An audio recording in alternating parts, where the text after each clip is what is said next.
Según la Academia de Lenguas Mayas, el idioma mayamupán representa una diversidad de vivencias espirituales entre la fauna y la flora del departamento de Petén, que en su mayoría han sido compartidas de manera oral, gracias a nuestras abuelas y abuelos.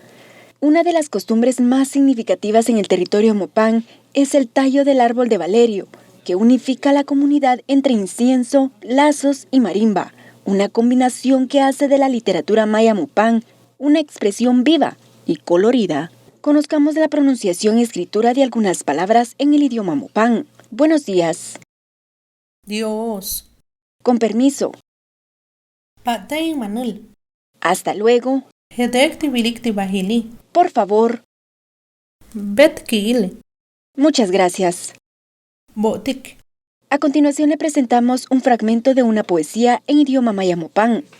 Jalamumuk ak ini viniko wala ko kuchika kichpantak inche. Ti wala ko yubabul upeka bomba asone tela chirimiha tanu yadiku koche ushimbalte siku benila kichpane chikaha.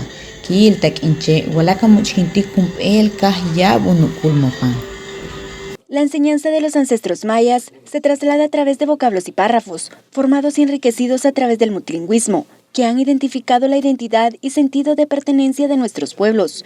Los idiomas mayas son un sentido de trascendencia y de herencia cultural.